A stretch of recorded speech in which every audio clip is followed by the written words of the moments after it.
Hello everyone, good morning. आप सभी का पिनेकल्स ट्यूटोरियल में एक बार फिर से मैं स्वागत करता हूं। आज हम लोग केमिस्ट्री में जो हम लोग चैप्टर पढ़ रहे थे सॉल्यूशन एंड कोलिगेटिव प्रॉपर्टीज, तो आज हम लोग सॉल्यूशन के दूसरे लेक्चर में प्रवेश करने वाले हैं, ठीक है ना। और हम लोगों ने पिछले क्लास में सॉल्यूशन में ये चीज़ हम लोग देख रहा था कि सर कंसंट्रेशन टर्म को पिछले क्लास में हमने यहाँ तक डिस्कस किया था कि सॉल्यूशन में जो सॉल्यूशन चैप्टर है इसमें दो चीज पढ़ना था हम लोग को। एक पढ़ना था हम लोग को कंसंट्रेशन टर्म। क्या पढ़ना था मेरे भाई? कंसंट्रेशन टर्म पढ़ना था। और दूसरा पढ़ना था कोलिगेटिव प्रॉपर्टीज पढ़ना था, ठीक है ना। कोलिगेटिव प्रॉपर्टीज पढ़ना था, ठीक है ना। कंसंट्रेशन टर्म के बारे में बताया गया था कि जो कंसंट्रेशन होता है, अगर कोई सॉल्यूशन का कंसंट्रेशन की बात करें तो ये डिस्कस किया गया था कि सर कंसंट्रेशन किसी भी सॉल्यूशन का उस सॉल्यूशन में प्रेजेंट सॉल्यूट की मात्रा को, क्वांटिटी को, अमाउंट को क्या करता है? रिप्रेजेंट करता है ना। आज पढ़ने वाले हैं कि कितने कंसंट्रेशन टर्म हैं, उस कंसंट्रेशन टर्म को पढ़ने के लिए क्या बेसिक चाहिए हमें, ठीक है ना। वो कंसंट्रेशन टर्म टेम्परेचर पर डिपेंड करता है या नहीं करता है, इन तमाम चीज़ों की आज डिस्कशन करेंगे। आज जो टॉपिक हम लोग डिस्कस करने जा रहे हैं इसमें कम से कम मिनिमम 2 से 3 ऑब्जेक्टिव आपका बनेगा, ठीक ना। और ये टॉपिक पूरा पढ़ लिया जाएगा तो कम से कम 4 गो ऑब्जेक्टिव आपका कन्फर्म होता है सॉल्यूशन से, ठीक है ना। तो ये हम लोग देख रहे हैं। चलो स्टार्ट करते हैं हम लोग। ये प्रीवियस में जो बातें थी वो मैं थोड़ा सा बता दी आपको। अब स्टार्ट करते हैं हम लोग कि कंसंट्रेशन टर्म को मैंने लिखवा भी दिया था कि ये सॉल्यूट, ये किसी भी सॉल्यूशन में सॉल्यूट के अमाउंट को क्या करता है? रिप्रेजेंट करता है, ठीक है ना। अब हम लोग आज पढ़ने वाले हैं कि कितने कंसंट्रेशन टर्म्स होते हैं, ठीक है ना। तो आप हेडिंग लगा लो, ठीक ना। हेडिंग लगा लो इस तरीके से करके, है ना। टाइप्स ऑफ कंसंट्रेशन टर्म, ठीक ना। ये टाइप्स बोलो या सिंपली बोलो कि कितने कंसंट्रेशन होते हैं, ठीक है ना। ध्यान देना, हम लोग ऐसे करते हैं कि थोड़ा टेक्निकली पढ़ते हैं इसको ताकि ऑब्जेक्टिव यहीं से क्लियर हो जाए हम लोग का, है ना। एक ऑब्जेक्टिव क्वेश्चन क्लियर हो जाएगा। देखो कंसंट्रेशन, एक मिनट,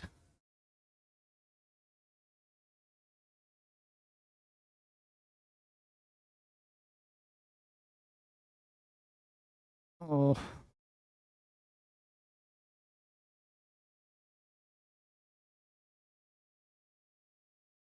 देखिए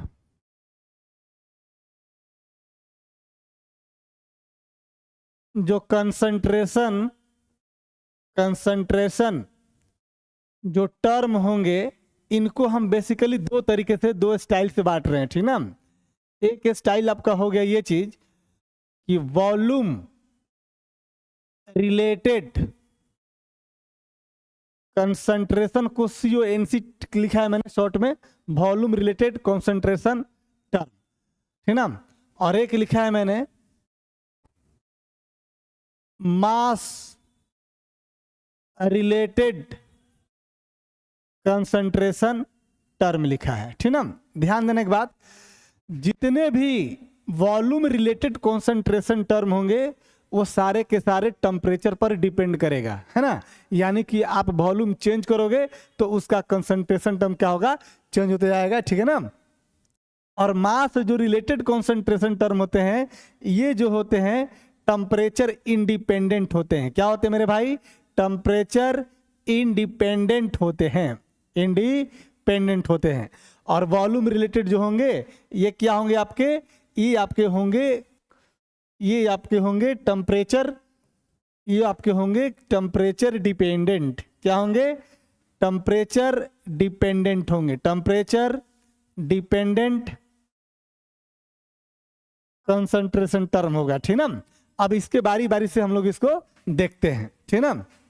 देखो इसको मैं थोड़ा सा, कोई बात नहीं है, इसको आगे देख लेते हैं हम लोग, है ना। इसको नोट कर लो साइड से, है ना, फिर देखते हैं इसके आगे करते हैं, ठीक है। चलो ऐसे कर लेता हूं मैं, ऐड कर लेता हूं, ठीक ना। ध्यान देना, बात हो जाएगी आपका वॉल्यूम रिलेटेड कंसंट्रेशन टर्म। इस वॉल्यूम रिलेटेड कंसंट्रेशन टर्म में सबसे पहला पढ़ेंगे हम लोग, जो कंसंट्रेशन टर्म की बात होगी कि वॉल्यूम फ्रैक्शन। वॉल्यूम फ्रैक्शन क्या होता है, ठीक ना। इसी में पढ़ा जाएगा हम लोग के बारे में, दूसरा जो पढ़ेंगे परसेंटेज मास बाई वॉल्यूम की बात करेंगे हम लोग। तीसरा जो हम लोग पढ़ने वाले हैं इसमें, उसका नाम होता है मोलारिटी। क्या होगा भाई, मोलारिटी हो जाएगा। चौथा जो होता है इसके पढ़ेंगे हम लोग नॉर्मलिटी। क्या पढ़ेंगे हम लोग, नॉर्मलिटी के बारे में पढ़ लेंगे। ये हो गया आपके पास। इसमें फिर सोलिबिलिटी होता है, स्ट्रेंथ होता है, वो सब उतना डिटेल जाने की जरूरत नहीं है। पांचवा लिख लो एक और, स्ट्रेंथ इन ग्राम पर लीटर की बात कर लिया जाएगा, ठीक ना। ये सारे के सारे जितने भी हैं, ठीक ना, इसके और भी है, तो जितना हम लोग को चाहिए, हम लोग को जो सिलेबस में क्वेश्चन पूछता है उतना ही की बात करेंगे। यहाँ पर हम लोग नीट जेईई वाली की बात नहीं करेंगे। हम लोग क्रैश कोर्स पढ़ रहे हैं बोर्ड एग्जाम 12 2026 के लिए, तो उसके रिगार्डिंग बात होगी, ठीक ना। इसके अलावा भी तुम लिख सकता है, जैसे फॉर्मेलिटीज होता है, फॉर्मेलिटीज। इसके बाद आपका होता है सोलिबिलिटी भी हो सकता है आपका, है ना, यह भी लिख लो, ये सब पूछ देता है। ये सब जितने भी आपके कंसंट्रेशन टर्म हैं, इन सब में कहीं ना कहीं आपका वॉल्यूम क्या होगा, इन्वॉल्व होगा। और जैसे ही वॉल्यूम इन्वॉल्व होगा, ये सब टेम्परेचर से क्या हो जाएंगे, इफेक्टेड हो जाएंगे, प्रभावित हो जाएंगे। मतलब टेम्परेचर अगर बढ़ाओगे या टेम्परेचर घटाओगे तो इनका वैल्यू भी क्या होगा, चेंज करेगा, बढ़ेगा या घटेगा। हम ये भी देखेंगे कि टेम्परेचर को बढ़ाने से मतलब क्या होता है, ये कंसंट्रेशन टर्म बढ़ेगा कि घटेगा, इसकी भी बात करेंगे। फिलहाल ऑब्जेक्टिव जो सेक्शन में क्वेश्चन पूछता है आपसे कि इनमें कौन सा ऐसा कंसंट्रेशन टर्म है जो टेम्परेचर पे डिपेंड नहीं करता, टेम्परेचर पे डिपेंड करता है, टेम्परेचर बढ़ाने से बढ़ता है या घटता है, इनकी बात होगा, है ना। दिजोल सर, मैंने पहले भी बता दिया था कि जितने भी आपके कंसंट्रेशन टर्म वॉल्यूम से रिलेटेड होगा मेरे भाई, वो सारा का सारा जो होता है आपका कंसंट्रेशन जो टर्म होगा, वो लगभग सारे के सारे जो होंगे वो आपको टेम्परेचर पर डिपेंड करेगा। तो यहां पर लिख लेते हैं, दीज ऑल आर, क्या हो जा रहा है यार, these all are temperature, these all are temperature dependent, temperature dependent, है ना, टेम्परेचर पे डिपेंड करेगा। क्वेश्चन आपसे पूछा जाएगा इस तरीके से, ध्यान दो, क्वेश्चन आपसे पूछा जाएगा, which of the following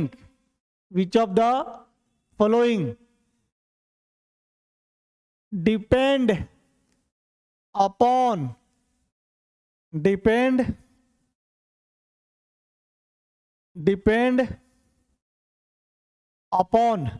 temperature, ठीक है ना। और ऑप्शन में दिया रहेगा मोलारिटी दिया रहेगा, ठीक है ना। इसके बाद नॉर्मलिटी दिया रहेगा, ठीक है, दिया रहेगा आपका स्ट्रेंथ दिया रहेगा, ठीक ना। और डी में दिया रहेगा आपका ऑल दिया रहेगा। आप क्या मारोगे, कौन सा ऑप्शन होगा। ये जितने भी हैं सब में क्या है, वॉल्यूम इन्वॉल्व है। अगर वॉल्यूम आपका इन्वॉल्व है तो सब के सब टेम्परेचर पे डिपेंड करेंगे। That is answer goes to कौन सा, डी, ठीक है, कोई दिक्कत नहीं है। चलो नोट करना, नोट करो, आगे बढ़ते हैं, है ना। तो बस ध्यान रखना, ये जितने भी थे सारे के सारे क्या करेंगे भाई, टेम्परेचर पे डिपेंड करते हैं, ठीक ना। अब आता है आपका, अब आता है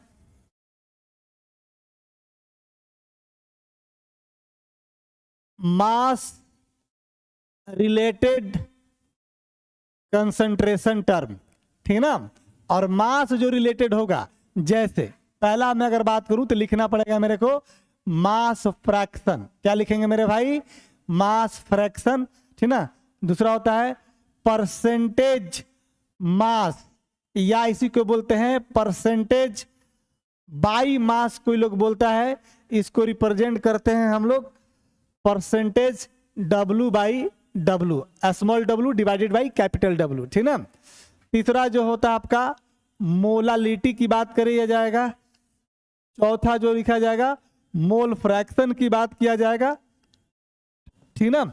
इस तरीके से कोई लोग इसको मास फ्रैक्शन भी बोलता है और कोई लोग इसको वेट फ्रैक्शन भी बोलता है। क्वेश्चन में पूछा हुआ है एक बार जेई में कि वेट फ्रैक्शन जो होता है टेम्परेचर पर डिपेंड करेगा कि नहीं करेगा। अब बच्चों को लगा कि भाई सर तो पढ़ाए थे मास फ्रैक्शन, यहाँ पर लिख दिया वेट फ्रैक्शन। मास बोलो चाहे वेट बोलो, केमिस्ट्री में मास बोलो वेट बोलो सब सेम है, लेकिन फिजिक्स में मास टर्म अलग होता है, वेट टर्म अलग होता है, ठीक ना। चलो तो ये चार हो गए आपको जो डिपेंड करेगा किस पर, मास रिलेटेड है, और ये टेम्परेचर इंडिपेंडेंट है। एक और लिख लेना, वो भी पढ़ना हम लोग को ppm के बारे में, ठीक ना। दैट इज, इसको बोलते हैं हम लोग पार्ट्स पर मिलियन। क्या बोलते हैं मेरे भाई? पार्ट्स पर मिलियन बोलते हैं, ठीक है ना। ये जो होता है ये सारे के सारे भाई साहब मास रिलेटेड है, ये सब के सब टेम्परेचर पर डिपेंड नहीं करता। मास किसी वस्तु का चाहे जितना भी हो, कम हो ज्यादा हो, ठीक ना, अगर उसके मास को अगर टेम्परेचर बढ़ाने से घटाने से उस पर कोई प्रभाव नहीं पड़ता, ठीक ना। तो जिस भी कॉन्सेंट्रेशन टर्म में अगर मास रिलेटेड है तो आप ये समझ लेना कि टेम्परेचर से क्या होगा, इंडिपेंडेंट। तुम टेम्परेचर बढ़ाओ घटाओ कोई फर्क पड़ने वाला नहीं है। यहां पर लिख लेंगे अपन कि टेम्परेचर इंडिपेंडेंट होते हैं ये सब, temperature independent, independent, temperature independent.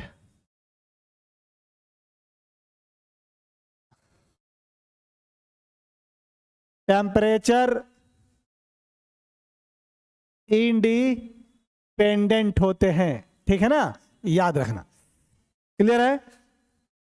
आपको पता चल गया होगा कि कौन कौन से कंसंट्रेशन टर्म टेम्परेचर पे डिपेंड करेगा और कौन कौन से कंसंट्रेशन टर्म टेम्परेचर पे डिपेंड नहीं करेगा, ठीक है ना। चलो आगे बढ़ते हैं हम लोग नेक्स्ट। अब हम लोग कंसंट्रेशन टर्म का इंट्रोडक्शन पढ़ लिया, ठीक ना। अब कंसंट्रेशन टर्म को अगर हम बारी बारी से डिफाइन अगर करेंगे तो उस कंसंट्रेशन टर्म को पढ़ने के लिए आपको चाहिए मोल का कंसेप्ट, है ना। कि अगर आपको मोल कैलकुलेट करने आता है तो ही आपको कंसंट्रेशन टर्म समझ में आएगा, और कंसंट्रेशन टर्म के साथ साथ ये चैप्टर भी आपको समझ में आएगा। अगर मोल आपको नहीं पता है तो मोल आपको सीखना पड़ेगा। तो हम लोग पहले मोल सीख लेते हैं, है ना, क्योंकि मोल निकालना बहुत जरूरी है ना। यहां पर हेडिंग लगा लेना, है ना, calculation of mole, mole to understand concentration, है ना, क्योंकि ये जरूरी पड़ेगा। कंसंट्रेशन का मतलब ही था कि सर किसी भी सॉल्यूशन में अमाउंट ऑफ सॉल्यूट को प्रेजेंट होना, कि कोई अगर सॉल्यूशन है उस सॉल्यूशन में सॉल्यूट कितना प्रेजेंट है, उसका अमाउंट कितना प्रेजेंट है, उसको कैलकुलेट करना। दूसरी बात कि सर अगर कोई हमारा केमिकल सब्सटेंस है और उसकी अमाउंट की बात करेंगे तो आपको पता होना चाहिए कि किसी भी सब्सटेंस का जो अमाउंट मेजर करने वाला जो यूनिट होता है उसका नाम होता है मोल। क्या नाम होता है मेरे भाई? मोल। तो अगर कोई सॉल्यूशन है, ठीक ना, अगर क्या है आपका भाई, अगर आपका कोई सॉल्यूशन पहले से तैयार है और कोई आपसे पूछ दिया कि इसमें जो सॉल्यूट है सर ये सॉल्यूट कितना प्रेजेंट है, यानी कि इस सॉल्यूट का अमाउंट कितना है सर, उसी को तो बोलते हैं कंसंट्रेशन। तो भाई साहब अमाउंट को कौन मेजर करेगा? तो अमाउंट को मेजर करने वाला क्या नाम होता है? क्या?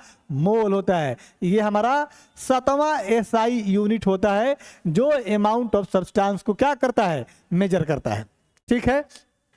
चल यहां तक तो अपने 11th क्लास में सब पढ़ा होगा, लेकिन मेरा फर्ज बनता है कि मैं इन चीजों से थोड़ा सा इंट्रोड्यूस करता चलूं, क्योंकि बेसिक आपको चाहिए ही चाहिए, ठीक ना। जो बच्चे जानते हैं बढ़िया से तो उनके लिए तो कोई विशेष इशू नहीं है, लेकिन जो विद्यार्थी को नहीं पता है उनको बता देता हूं ताकि उनको कोई दिक्कत नहीं हो, है ना। यही हो सकता है 1-2 क्लास फालतू लगेगा, उसके लिए टेंशन लेने की जरूरत नहीं है ना। चलो मोल की बात करते हैं, ठीक ना। तो हम लोग बात करते हैं भाई मोल की। तो मोल में सिंपली याद रखना कि मोल जो होता है एक प्रकार का यूनिट होता है जो अमाउंट ऑफ सब्सटेंस को क्या करता है? मेजर करता है, ठीक ना। तो सबसे पहला जी it is the SI unit which are used to measure the amount of substance को क्या करता है, मेजर करने के लिए इस्तेमाल किया जाता है ना। अब बात होती है कि सर आपने बोला सर अमाउंट के बारे में, है ना, तो सर अमाउंट कितना हो सकता है सर, तो आपको पता होना चाहिए कि अमाउंट भी 3 तरह से मेजर किया जा सकता है, 3 तरह का हो सकता है ना। जैसे मान लो कि कोई आपको पूछेगा, है ना, कि आपके पास कितने पेन हैं, तो कोई बंदा अगर मान लो कि 2 पेन 4 पेन 10 पेन कुछ भी लाता है, तो आप ये नहीं बताओगे कि अगर पेन की मेजर करके तौल करके बताएंगे 10 किलो है, 5 किलो है, 2 किलो है, 100 ग्राम है, इतना तो नहीं बोलोगे। अगर कोई बंदा पूछे कि आपके पास कितना रुपया है, कितना पैसा है, कितना दर्जन केले हैं, कितने दर्जन अंडे हैं, इसका मतलब समझाया, आप किसी न किसी नंबर को रिप्रेजेंट कर रहे हो, ठीक ना। तो अमाउंट किसी भी सबस्टांस का जो हो सकता है वो क्या हो सकता है भाई, आपका नंबर हो सकता है। क्या हो सकता है मेरे भाई, नंबर हो सकता है। अमाउंट जो होता है आपका किसी भी सब्सटेंस का मास हो सकता है, वेट हो सकता है। आप जाते हो किराना दुकान में तो बोलेगा मेरे को 5 केजी शुगर दीजिए, चीनी दीजिए, तो केजी किसको रिप्रेजेंट करेगा, मास को, है ना। आपने गया पेट्रोल पंप पर और बोला कि मेरे को 2 लीटर पेट्रोल डाल दो मेरे स्कूटी में, है ना, तो वॉल्यूम भी हो गया ना। लीटर किसका यूनिट होता है, वॉल्यूम का। तो हम कह सकते हैं कि सर जो मोल होता है वो क्या करता है भाई साहब, अमाउंट ऑफ सबस्टांस को मेजर कर सकता है। और ये जो अमाउंट भाई साहब होते हैं, ये अमाउंट नंबर भी हो सकता है, किसी भी पार्टिकल का, किसी भी केमिकल सब्सटेंस का अमाउंट नंबर भी हो सकता है, मास भी हो सकता है और वॉल्यूम भी हो सकता है। इसका मतलब एक चीज तो क्लियर हो गया। इसका मतलब एक चीज ये क्लियर हुआ कि सर मोल जो होगा नंबर के टर्म में भी डिफाइन होगा, मास के टर्म में भी डिफाइन होगा और वॉल्यूम के टर्म में भी क्या होगा, डिफाइन होगा, ठीक ना। तो पहले इतना नोट करेंगे हम लोग, इसके बाद हम लोग उसके बारी बारी से पढ़ते हैं, ठीक ना। चलो नेक्स्ट पेज पर आ जाते हैं हम लोग। तो हम लोग बात करते हैं सबसे पहले, है ना, मोल इन टर्म्स ऑफ नंबर, है ना। नंबर के टर्म में मोल की बात करने जा रहे हैं हम लोग, ठीक ना। तो नंबर के टर्म में अगर हम मोल की बात करने जा रहे हैं, इसका मतलब आप समझें, इसका मतलब ये हुआ कि सर अगर किसी वस्तु का, किसी भी पार्टिकल का, किसी भी मैटर का अगर नंबर दिया जाए तो क्या उस दिए हुए नंबर से हम मोल कैलकुलेट कर सकते हैं या नहीं कर सकते हैं। नंबर के टर्म में मोल को डिफाइन करने के लिए कहा जाता है, तो बोला ये जाता है कि सर कोई भी पार्टिकल हो, क्या है वो, कोई भी पार्टिकल हो, अगर उसका संख्या, उसका नंबर 1 मोल के लिए पूछा जाए तो होता है कितना, 6.022 इंटू 10 के पावर कितना होता है, 23 नंबर्स ऑफ दैट पार्टिकल होता है।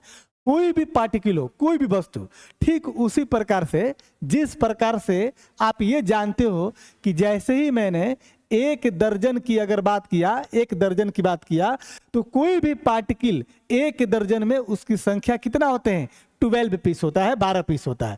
ठीक उसी प्रकार से 1 की जगह 1 ही बोलना है, दर्जन की जगह मोल बोलना है, और ये जो 12 जो पीस है, ये 12 ना बोल करके 6.022 इंटू 10 के पावर कितना, 23 बोलना है। मैं बोलूंगा कि 1 मोल में इलेक्ट्रॉन की संख्या कितना, तो सर इसकी संख्या के बराबर। मैं बोलूंगा कि 1 मोल में प्रोटॉन की संख्या कितना, सर इतने बराबर। 1 मोल में सोडियम एटम की संख्या कितना, तो सर इस नंबर के बराबर। 1 मोल में अमोनिया मॉलिक्यूल की संख्या कितना सर, तो आप बोलोगे कितना, 6.022 इंटू 10 के पावर 23। इस नंबर को एवोगाड्रो नंबर भी कहा जाता है। अगर कोई पूछेगा कि एवोगाड्रो नंबर का वैल्यू बताओ, तो आप बोलना है 6.022 इंटू 10 के पावर कितना, 23। आ रही बात समझ में, कोई दिक्कत नहीं है। मेरे को लगता है कि डिफिनीशन क्लियर हो गया होगा कि सर 1 मोल में किसी भी पार्टिकल की संख्या, यहाँ पर पार्टिकल बोलने का मतलब केमिकल सबस्टेंस की बात हो रही है, ठीक है ना। यहाँ पर जितने भी chemical substance, atoms, molecule, ion, proton, electron, neutron, compound, molecules, radicals, ये जितने भी चीजें होते हैं, ये एसिड बेस जितने भी होंगे, ये सब केमिकल सबस्टेंस की बात हो रही है। उस केमिकल सबस्टेंस को मैं पार्टिकल टर्म दे रहा हूं कि अगर कोई पूछे कि एक मोल में किसी भी पार्टिकल की संख्या कितना, तो आपका जवाब होना चाहिए कितना, एवोगाड्रो नंबर के बराबर। और ये एवोगाड्रो नंबर होता है 6.022 इंटू 10 के पावर कितना, 23। ओके, तो बस इसका हम डायरेक्ट फॉर्मूला बात करेंगे। अब डिफिनीशन आपसे नहीं पूछेगा कि मोल को डिफाइन करो, है ना। क्रैश कोर्स है तो थोड़ा चीजों को ध्यान देना पड़ेगा हम लोग को, ज्यादा हम लोग करेंगे तो फिर टाइम ज्यादा लग जाएगा, ठीक ना। पढ़ने को तो बहुत सारा चीजें हैं, है ना, लेकिन हम लोग क्रैश कोर्स में वही चीज पढ़ने वाले हैं जिससे हमारा क्वेश्चन बन जाए, है ना, जिससे हमारा क्या हो जाए, क्वेश्चन बन जाए। उसी क्वेश्चन को लेकर के हम लोग काम करने वाले हैं, क्योंकि ये 2 से 2.5 महीना की जो स्ट्रेटजी है ये बहुत बढ़िया होनी चाहिए, तभी जा करके होना चाहिए। 1 साल का सिलेबस और हम लोग सोचेंगे कि 2 महीना में कर लें तो पॉसिबल नहीं है, ठीक ना। उस तरह से जिस तरह से बच्चे फाउंडेशन के बच्चों को पढ़ाया जाता है, ठीक है ना। लेकिन हम लोग उससे कम भी नहीं पढ़ेंगे, लेकिन पढ़ने का तरीका थोड़ा सा क्या होना चाहिए, शॉर्ट होगा, ठीक है ना। चलो बात करते हैं सीधा सीधा भाई, मोल को किस टर्म में हम लोग पढ़ने जा रहे हैं, नंबर के टर्म में, है ना। तो यहां पर सीधी सीधी बात आप लिखेंगे, मोल बराबर गिवन नंबर ऑफ पार्टिकल। पहले ऐसा करता हूं, एक लाइन में लिख देता हूं आपको, है ना, लिख लो यहां पर इस तरह से, है ना, लिख लेंगे। the number of any particle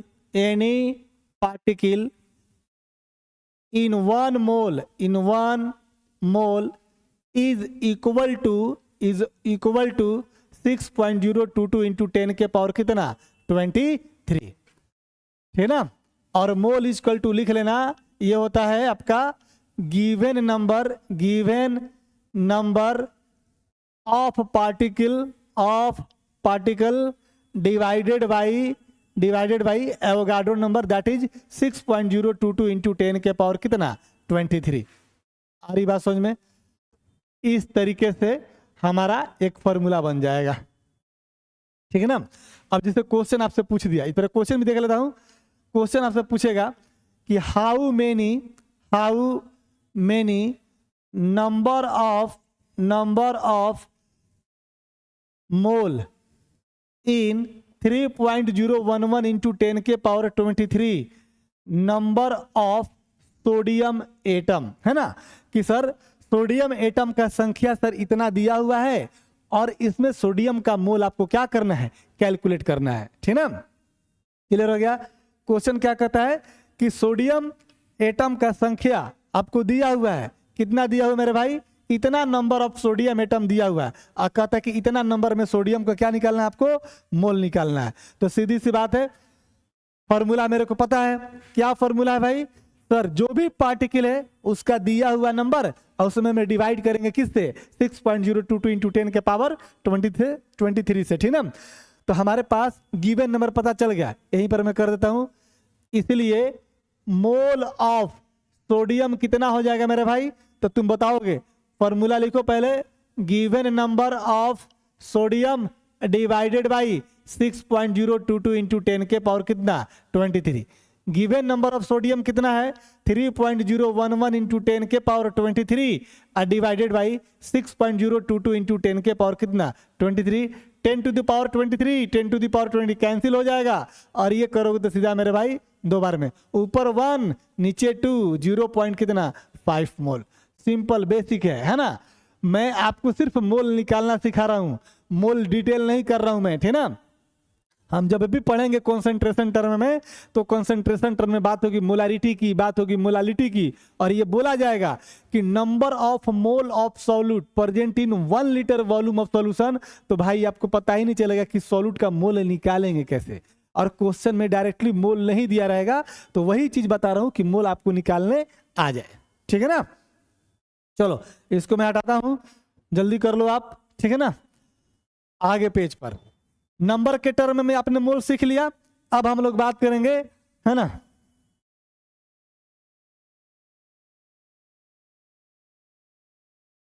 mole in terms of mass के टर्म में, है ना। तो मास के टर्म में बात करेंगे, जरा ध्यान देना। कोई भी अगर केमिस्ट्री अगर हम लोग पढ़ रहे हैं भाई साहब, तो केमिस्ट्री में जो बात होगी, किसकी बात होगी?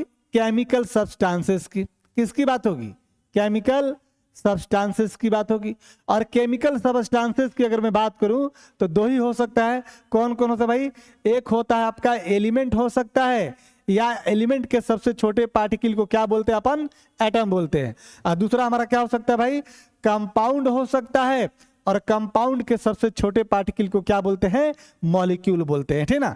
तो एटम या एलिमेंट की बात हो, या कंपाउंड और मॉलिक्यूल की बात हो, एटम और एलिमेंट के मास को, इसके मास को हम लोग बोलते हैं एटॉमिक मास। क्या बोलते हैं भाई? एटॉमिक मास बोलते हैं। और इसके मास को क्या बोलते हैं हम लोग? मॉलिक्यूलर मास बोलेंगे। क्या बोलेंगे इसके मास को हम लोग? मॉलिक्यूलर मास बोलेंगे, ठीक है ना। तब जरा ध्यान देना, कोई भी आपको मास के टर्म में बोलने का क्या मतलब? जैसे कोई कहेगा कि 25 ग्राम सोडियम हाइड्रोक्साइड में सोडियम का मोल निकालो, ठीक ना। बोलेगा 36 ग्राम कैल्शियम में कैल्शियम का मोल निकालो, है ना। तो जहां पर भी आपको एटम या एलिमेंट की बात करे, जहां पर भी कंपाउंड और मॉलिक्यूल की बात करे, वहां पर कंपाउंड मॉलिक्यूल के मास को मॉलिक्यूलर मास, और एटम एलिमेंट के मास को क्या कंसीडर करना है? Atomic mass. और एक बात और ध्यान रखना मेरे भाई, ये जो एटॉमिक मास होगा, इसका न्यूमेरिकल वैल्यू, ध्यान देना क्या बोल रहा हूं, इसका न्यूमेरिकल वैल्यू आपको याद रखना है एटॉमिक मास नंबर वाला। कुछ एलिमेंट को छोड़ दिया जाए, कॉपर हो गया, क्लोरीन हो गया, जिंक हो गया, तो इनके जो एटॉमिक मास जो होते हैं फ्रैक्शनल में आपको दिखाई देगा, ठीक है ना। एटॉमिक मास और एटॉमिक मास नंबर ये दोनों अलग अलग चीजें हैं। लेकिन जैसे अगर कोई न्यूमेरिकली पूछेगा कि जैसे ऑक्सीजन का एटॉमिक मास कितना, तो 16, ऑक्सीजन का एटॉमिक मास नंबर कितना, तो 16। आई बात समझ में?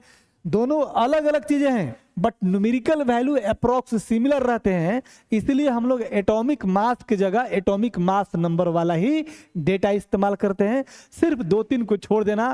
क्लोरीन का एटॉमिक मास 35.5, जबकि क्लोरीन का एटॉमिक मास नंबर 35, ठीक है ना। इस तरीके से कॉपर का 63.5 होता है एटॉमिक मास, और एटॉमिक मास नंबर 63। जिंक का 65.5 होता है एटॉमिक मास, और जो होता है एटॉमिक मास नंबर 65। मैं ये नहीं बोल रहा हूं कि दोनों सेम चीजें हैं, मैं ये बोल रहा हूं कि एटॉमिक मास और एटॉमिक मास नंबर दोनों अलग अलग चीजें हैं। एटॉमिक मास का वही वैल्यू लिखना जो एटॉमिक मास नंबर का होता है, सिर्फ और सिर्फ 2-3-4 एलिमेंट के छोड़ करके, ठीक है ना। आगे बढ़ते हैं, पहले एटम के बारे में देखेंगे हम लोग, फिर इसके बारे में देखेंगे, ठीक है ना। तो यहां पर क्या कर दो, केस 1 केस 2 कर देते हैं, ठीक है ना। चलो इसको भी ऐड कर लेते हैं। अब बात कर लेते हैं हम लोग केस 1 की, है ना। केस 1 का, है ना, किसके लिए भाई?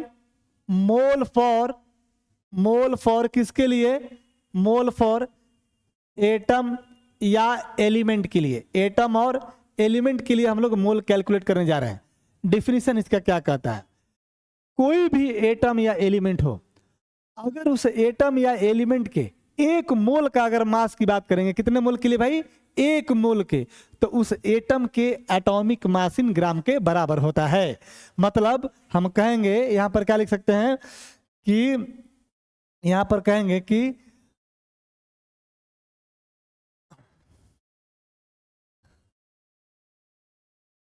मास of 1 mole of any atom या element is equal to atomic mass in gram of that atom या एलिमेंट। समझ में आया बात क्या बोल रहा हूं मैं?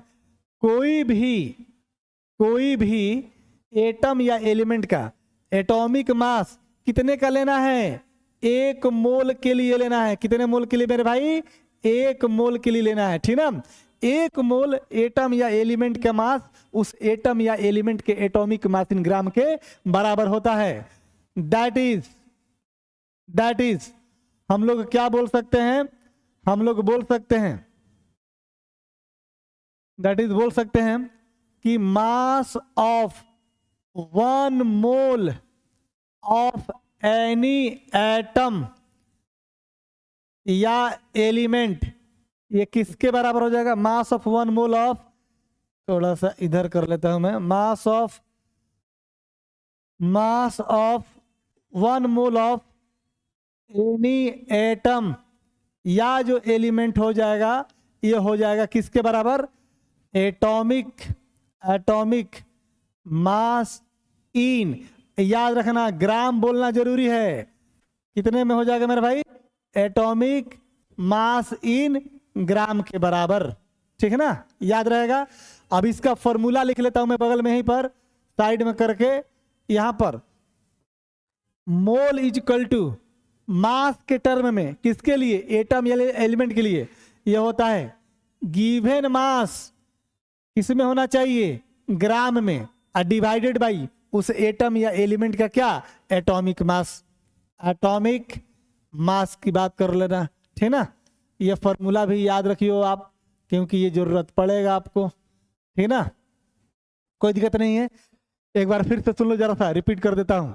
हम लोग पढ़ रहे हैं केस 1, मतलब कि एटम या एलिमेंट का मोल निकालने जा रहे हैं। मोल का डिफिनीशन ये कहता है कि सर मास के टर्म में आप अगर आप मोल को डिफाइन करना चाहते हो किसके लिए? एटम या एलिमेंट के लिए, तो आपको ये बोलना है कि एक मोल किसी भी एटम या एलिमेंट का जो मास होगा वो कितने के बराबर? उस एटम या एलिमेंट के एटॉमिक मास इन ग्राम के बराबर होता है, ठीक है ना। एटॉमिक मास इन ग्राम के बराबर होता है, तो मैंने वही लिख दिया। आपको बस इतना याद रखना है कि एक मोल किसी भी एटम या एलिमेंट का मास उस एटम या एलिमेंट के एटॉमिक मास इन ग्राम के बराबर होगा। क्लियर? इसका बेसिक फॉर्मूला दे दिया मैंने आपको यहाँ पर कि अगर कोई एटम या एलिमेंट का मास दिया रहेगा, है ना, और ध्यान रखना इस बात का, ग्राम में होना चाहिए। अगर किलोग्राम में दे दे, मिलीग्राम में दे दे, माइक्रोग्राम में दे दे, आप उसको ग्राम में क्या कर लोगे? कन्वर्ट करके तब जाकर ये क्वेश्चन पे अप्लाई करोगे, अदरवाइज नहीं। अगर यहाँ पर केजी दिया रहेगा तो गलत हो जाएगा। इसलिए जो भी दिया रहेगा क्वेश्चन में, जो भी दिया रहेगा, यहाँ पे जो मास का वैल्यू पुट करेंगे कौन सा? ग्राम वाला होना चाहिए, ठीक है ना। चलो एक क्वेश्चन कर लेते हैं अपन, मिटा दो इसको। देखो क्वेश्चन है, find the number of mole of 46 gram of sodium, ठीक ना। कहता कि सोडियम का मास दिया हुआ कितना? 46 ग्राम, 46 ग्राम दिया हुआ है, और इस 46 ग्राम सोडियम में क्या करना है? सोडियम का मोल निकालना है ना। तो भाई साहब देखो यहाँ पर, यह है सोडियम, इसका गिवन मास दिया हुआ है आपका कितना? 46 ग्राम, ग्राम में दिया हुआ है तो टेंशन नहीं है ना। और इसका एटॉमिक मास की अगर मैं बात करूं, एटॉमिक मास की बात करूं तो सोडियम का एटॉमिक मास कितना होता है? एटॉमिक मास नंबर वाला डेटा बताओ। सोडियम का एटॉमिक मास नंबर होता है 23, वही हमारा क्या होगा? एटॉमिक मास, दैट इज कितना? 23। इसलिए सर मोल हो जाएगा सोडियम का कितना भाई? तो फॉर्मूला लिखेगा पहले तू, गिवन मास ग्राम में होना चाहिए sir, divided by atomic mass, है ना। गिवन मास कितना? 46, एटॉमिक मास 23 बराबर कितना? 2 मोल आ जाएगा। इस तरीके से कट करोगे तो, ठीक ना, इस तरह से रहेगा, है ना। क्वेश्चन एक और लिख लो जरा सा, यहीं पर कर देता हूं मैं। नेक्स्ट क्वेश्चन एक और, how much gram of calcium in 2 mole, calcium के 2 मोल में कैल्शियम का कितना ग्राम होगा? ग्राम किसको रिप्रेजेंट करेगा? ग्राम बोल रहा है, इसका मतलब क्या पूछ रहा है आपसे क्वेश्चन में? आपसे मास पूछ रहा है सर कि कैल्शियम का कितना मास होगा, 2 मोल कैल्शियम में कितना मास होगा। तो अभी अभी मैंने आपको बताया कि सर मोल बराबर होता है कितना, तो तुम बोलोगे sir given mass divided by कितना सर? एटम है तो क्या बोलेंगे? एटॉमिक मास बोलेंगे, ठीक है ना। अब आपको क्वेश्चन में दिया हुआ है कितना मोल, 2 मोल, तो मोल की जगह वैल्यू पुट कर दो 2। गिवन मास, यही तो पूछ रहा है कि मास कितना का, हाउ मच ग्राम का मतलब क्या, कितना ग्राम होगा। ग्राम किसका यूनिट होता है भाई, मास का। तो तुम क्या बोलोगे भाई, मोल बराबर जानते हैं फॉर्मूला, गिवन मास बटा कितना, एटॉमिक मास। और गिवन मास ये किस में आएगा आंसर आपका, ये ग्राम में होना चाहिए, ठीक ना। तो मोल की जगह रख दिया वैल्यू 2, फॉर्मूला गिवन मास पूछ रहा है, मान लिया इसका 100 ग्राम है, नहीं पता है, x निकाल लेंगे हम लोग। तो गिवन मास और एटॉमिक मास कैल्शियम का कितना होता है, ये 40 होता है 40। तो क्या यहाँ से आप x का वैल्यू नहीं फाइंड आउट कर लोगे, तो कितना हो जाएगा बोलो जरा सा, x इक्वल टू 2 इंटू कितना हो जाएगा 40 बराबर कितना हो जाएगा 80, और ये हो जाएगा क्या ग्राम। तो मास के टर्म में हम लोगों ने देख लिया, मोल निकालना, मास दिया रहेगा तो मोल निकाल लेंगे, और मोल दिया रहेगा तो क्या कर लेंगे, मास निकाल लेंगे। हमेशा याद रखना है एक ही बात कि सर एक मोल किसी भी एटम या एलिमेंट का मास जो होगा उस एटम या एलिमेंट के एटॉमिक मास इन ग्राम के क्या होगा, बराबर होगा, ठीक है ना। चलो हटाते हैं इसको, है ना। केस 2 की बात कर लेते हैं, किसकी बात कर लेते हैं हम लोग, केस 2 की बात करते हैं। केस 2 में किसके लिए, फॉर कंपाउंड या मॉलिक्यूल की बात करते हैं, है ना। मतलब कंपाउंड और मॉलिक्यूल के लिए हम लोग मोल निकालने जा रहे हैं। इसका भी डिफिनीशन की अगर यहां तक बात हो तो देख लो ध्यान से एक बार, है ना। देखो ये क्रैश कोर्स में इतना डिटेल लिखने की जरूरत नहीं होती है, आप ऑलरेडी पढ़े हो तो बस एक रिवीजन टाइप का होता है, ठीक है ना। लेकिन मुझे ऐसा लगता है कि कहीं कहीं किसी बच्चा कुछ दिक्कत ना होगा, इस वजह से थोड़ा सा मैं रिपीट कर देता हूँ, ठीक है ना। ये हालांकि इतना डिटेल करने की जरूरत नहीं है, लेकिन थोड़ी बहुत जानकारी होनी चाहिए। अभी मोल जरूरत है, अगर मोल पढ़ लेंगे, कंसंट्रेशन टर्म पढ़ लेंगे, तो आपका उधर केमिकल काइनेटिक्स में ज़बरदस्त इस्तेमाल होने वाला है, इलेक्ट्रोकेमिस्ट्री में ज़बरदस्त इस्तेमाल होने वाला है, तो उसमें आगे चल करके आपका प्रॉब्लम नहीं होगा, ठीक है ना। चलो कंपाउंड और मॉलिक्यूल के लिए मोल पढ़ रहे हैं हम लोग, किसके टर्म में बात हो रही है, मास के टर्म में बात हो रही है, ठीक ना। मास के टर्म में 2 केस, कौन कौन, एटम एलिमेंट के लिए और दूसरा केस कंपाउंड मॉलिक्यूल के लिए।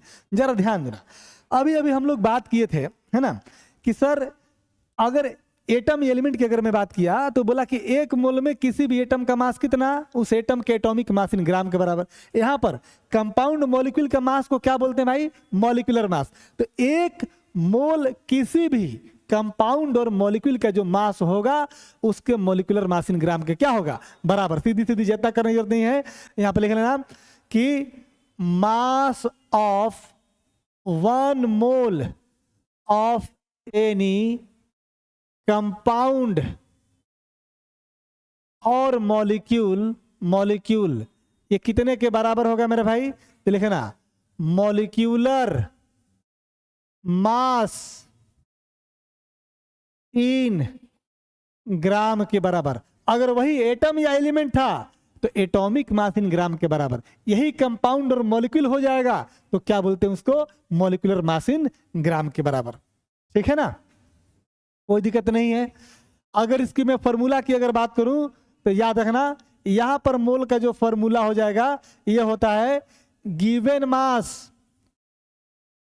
इन क्या ग्राम, और चूंकि कंपाउंड और मॉलिक्यूल रहेगा तो उसका क्या लिखेंगे, मॉलिक्यूलर मास लिखेंगे। समझ आ रही बात ना। तो यहां पर भी इस तरीके से ध्यान देना, है ना, कि अगर मेरे को फॉर्मूला चाहिए तो फॉर्मूला इस तरह से, जिस तरीके से क्वेश्चन बनाने का अंदाज या तरीका हमारा केस 1 में था कि गिवन मास बटा एटॉमिक मास, ठीक यहां पर भी इसी तरह से गिवन मास किसी भी कंपाउंड और मॉलिक्यूल का गिवन मास डिवाइडेड बाय क्या, उसका मॉलिक्यूलर मास। ये जो बात हो रही है किसके लिए, कंपाउंड्स और मॉलिक्यूल के लिए, ठीक ना। अब बहुत सारे बच्चे ऐसे भी होंगे जिनको मॉलिक्यूलर मास भी निकालने नहीं आता होगा, है ना, और मेरे को पता है, ठीक ना। मैक्सिमम देखते हैं बिहार बोर्ड में थोड़ा बेसिक बच्चों का वीक होने की वजह से दिक्कत हो जाता है, फिर भी कोई बात नहीं है, सब देख लेंगे हम लोग। यहां पर देख लो जरा सा, आपके लिए मैं एक काम कर लेता हूं, है ना, काम ये कर लेता हूं कि आप जो है निकाल लो, है ना। यहीं पर मैं साइड में स्टार दे लिख देता हूं, है ना, कैलकुलेशन ऑफ मॉलिक्यूलर मास, है ना। नो ध्यान से, हमने मान लिया, लेट कर लिया, ठीक ना, कि सर AXBY नाम का कोई कंपाउंड और मॉलिक्यूल है, ठीक ना, कोई कंपाउंड है, कोई मॉलिक्यूल होगा, है ना, और इसमें हमारे पास A एंड B क्या है भाई साहब, कोई एटम है या कोई एलिमेंट होगा। X क्या है, A एटम की संख्या है, Y क्या है, B एटम की संख्या है ना, यानी X क्या है, ये हो गया नंबर ऑफ A एटम, ठीक ना, और Y क्या है, नंबर ऑफ B एटम है, ठीक है ना। तो कहता कि सर इसका यानी कि AXBY का मॉलिक्यूलर मास क्या होगा सर। देखो मॉलिक्यूलर मास को शॉर्ट में मोल डॉट मास कर दिया है ना, ये ना समझे कि मॉलिक्यूलर का स्पेलिंग गलत लिखा हुआ है, इसको शॉर्ट में रिप्रेजेंट करने का तरीका कि इस कंपाउंड का मॉलिक्यूलर मास कितना, मोल डॉट मास कितना, तो जरा ध्यान देना, ये हो जाएगा, आपको यहीं पर लिख लेता हूं मैं। A की संख्या कितना है X, तो लिखेंगे X into atomic mass of A plus B की संख्या कितना है Y, लिखेंगे Y into atomic mass of क्या, आपका B, ठीक ना। ये हो गया मॉलिक्यूलर मास निकालने का तरीका, ठीक ना। कोई कंपाउंड है, मान लिया कि AXBY मेरा क्या है, कोई कंपाउंड और मॉलिक्यूल है, ठीक ना, और इसका मॉलिक्यूलर मास निकालना है। इस AXBY में A और B हमारे क्या है, दोनों एटम्स हैं। X क्या है, A एटम की संख्या, Y क्या है, B एटम की संख्या। क्लियर है, कोई दिक्कत नहीं है। तो मॉलिक्यूलर मास निकालना होगा, तो इस एटम का atomic mass plus B atom का एटॉमिक मास, एक एटम का मान लो कि कुछ है डाटा, मान लो कि एक एटम का एक एटॉमिक मास है, तो एक एटम का कितना होगा, उसमें मल्टीप्लाई कर देंगे इसको, तो मल्टीप्लाई करके और क्या कर दिया मैंने, ऐड कर दिया है, ठीक है ना। चलो इसको आगे बढ़ते हैं, क्वेश्चन के माध्यम से देखते हैं। क्लियर हो गया इधर, चलो आ जाए इधर, यहां पर है ना, एक क्वेश्चन लेते हैं। कैलकुलेट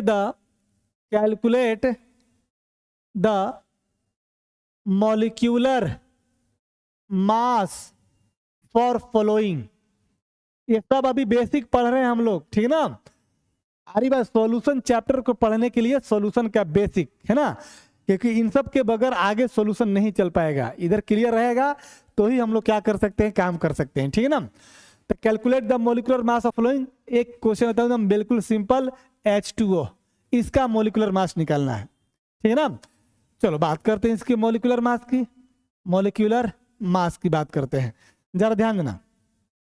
H2O में कौन कौन एटम, एक एटम आपका हाइड्रोजन और दूसरा एटम क्या है, ऑक्सीजन। तो बताना जरा हाइड्रोजन की संख्या कितना है, 2, तो मॉलिक्यूलर मास हो जाएगा कि number of hydrogen into atomic mass of hydrogen plus oxygen की संख्या कितना भाई, 1, तो 1 इंटू एटॉमिक मास ऑफ क्या, ऑक्सीजन। पहला क्वेश्चन था, पूरा डिटेल लिख दिया ना। इस कंपाउंड में हाइड्रोजन का संख्या कितना, 2, तो लिखेंगे 2 इंटू हाइड्रोजन का एटॉमिक मास। मैं पूछूंगा कि हाइड्रोजन का एटॉमिक मास कितना, आप बोलोगे हाइड्रोजन का एटॉमिक मास नंबर का वैल्यू कितना होता है, 1, ठीक है ना, प्लस 1 इंटू ऑक्सीजन का एटॉमिक मास, आपको बताना है ऑक्सीजन के एटॉमिक मास नंबर का वैल्यू। क्या बताना है आपको, ऑक्सीजन के एटॉमिक मास नंबर का वैल्यू। तो 2 इंटू 1 प्लस कितना हो जाएगा भाई, ऑक्सीजन 1 है तो 1 इंटू ऑक्सीजन का एटॉमिक मास नंबर होता है कितना, 16। ये हो जाएगा 2 प्लस 16 कितना हो जाएगा, 18 ग्राम पर मोल भी लोग बोल देता है इसको, ठीक है ना, इसका यूनिट हो गया। क्लियर हो गया, कोई दिक्कत नहीं है। आगे बढ़ जाए, बी क्वेश्चन बताओ सर। कैल्शियम कार्बोनेट का सर मॉलिक्यूलर मास बताओ सर, क्या बोलोगे, कैल्शियम कितना 1, कार्बन कितना 1 और ऑक्सीजन कितना 3। तो अब मैं इस तरह से फॉर्मूला लिखने की जरूरत नहीं है, डायरेक्ट डेटा पुट करता हूँ ना। कैल्शियम की संख्या सर 1 है, इसका मॉलिक्यूलर मास अगर मैं निकालूं तो निकलेगा कि कैल्शियम का संख्या 1, एटॉमिक मास कैल्शियम का 40 प्लस कार्बन का एटॉम नंबर है कितना 1, कार्बन का एटॉमिक मास कितना 12 प्लस ऑक्सीजन की संख्या कितना 3 और इसका एटॉमिक मास कितना 16। इसको सॉल्व कर लो, 40 प्लस 12 प्लस 48 और ये आ जाएगा क्या आपका 100 आ जाएगा, ठीक है ना। एक और लिख लेता हूं मैं इधर, NaOH देख लेता हूं मैं, NaOH, ठीक ना। चलो इसकी बात कर लेता हूं मैं, इसका जो मोलिकुलर मास हो जाएगा, बोलो कितना, सोडियम कितना 1, सोडियम का एटॉमिक मास 23 प्लस ऑक्सीजन कितना 1, ऑक्सीजन का एटॉमिक मास 16 प्लस हाइड्रोजन कितना 1 इंटू हाइड्रोजन का एटॉमिक मास 1, इसको टोटल को ऐड कर दोगे तो ये हो जाएगा 23 प्लस 16 प्लस कितना, ये हो जाएगा 1 और ये हो जाएगा कितना आपका 40 ग्राम पर मोल। अपना यूनिट लिख लेना, ग्राम पर क्या इसका भी मोल, ठीक है ना। इस तरीके से मॉलिक्यूलर मास निकालने का तरीका होता है। आप जो है करना क्या, किसी भी बुक में देखना 1 से लेकर के 30 तक एलिमेंट का एटॉमिक नंबर और एटॉमिक मास नंबर आप इसको याद रखोगे तो आपका काम हो जाएगा, ठीक ना। पैटर्न बता दिया कैसे निकालना है, ठीक ना। चलो आगे बढ़ते हैं, चलो आगे बढ़ते हैं हम लोग। इधर हो गया, तो सबसे इंपॉर्टेंट जो चीज है जो हम लोग पढ़ने वाले हैं इधर सॉल्यूशन चैप्टर में, ये वही होता है गिवन मास बटा मॉलिक्यूलर मास वाला मोल का फॉर्मूला ज्यादा इस्तेमाल होने वाला है, ठीक ना। क्लियर हो गया। इधर आप क्वेश्चन दे लेते हैं भाई, है ना। Calculate the number of mole for, अच्छा काम कर लो, चलो ठीक है कोई बात नहीं है, मोल फॉर ए में लिखा लेता हूं मैं, है ना, 34 ग्राम ऑफ अमोनिया, अमोनिया के कितने ग्राम में 34 ग्राम में, है ना। अमोनिया के कितने ग्राम में, ग्राम ऑफ अमोनिया, है ना। इसका मोल निकालना है, बोलो क्या करोगे। देखो जरा ध्यान से, यह है तेरा NH3 अमोनिया और इसका गिवन मास दिया हुआ है, कितना दिया हुआ गिवन मास,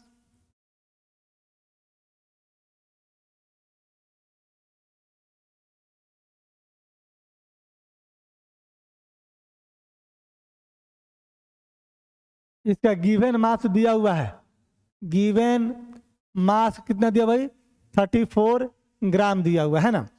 और इसका मोलिकुलर मास तेरे को निकालने आता है, क्या बोलेगा तू, बोलेगा नाइट्रोजन कितना सर 1, एटॉमिक मास नाइट्रोजन का 14 प्लस हाइड्रोजन कितना 3, हाइड्रोजन का एटॉमिक मास 1, ये टोटल कितना हो जाएगा 17 हो जाएगा। अब इतना तुमको पता चल गया, अब मोल पूछ रहा है निकालने के लिए, तो मोल बराबर तो आपको पता ही है कि सर फॉर्मूला बताया था आपने, गिवन मास ग्राम में होना चाहिए डिवाइडेड बाई, अमोनिया हमारा क्या है भाई, अमोनिया हमारा कंपाउंड या क्या है, मॉलिक्यूल है। कंपाउंड बोलो या क्या बोलो, मॉलिक्यूल। कंपाउंड के छोटे छोटे पार्टिकल को ही क्या बोलते हैं, मॉलिक्यूल बोलते हैं। एलिमेंट के छोटे छोटे पार्टिकल को एटम, कंपाउंड के छोटे छोटे पार्टिकल को मॉलिक्यूल, ठीक ना। तो मोल इक्वल टू क्या हो जाएगा, गिवन मास डिवाइडेड बाई कितना हो जाएगा, मॉलिक्यूलर मास। गिवन मास किसका, अमोनिया का, कितना दिया हुआ भाई 34, और इसका मोलिकुलर मास कितना निकाले 17, ये कट जाएगा 2 बार में कितना आ जाएगा 2 मोल हो जाएगा। आ रही बात समझ में। तो गिवन मास बटा मोलिकुलर मास एकदम बेसिक फॉर्मूला और यही सबसे ज्यादा इस्तेमाल होने वाला है, ठीक है, कोई इशू नहीं है। चलिए नोट कर लीजिए इसको।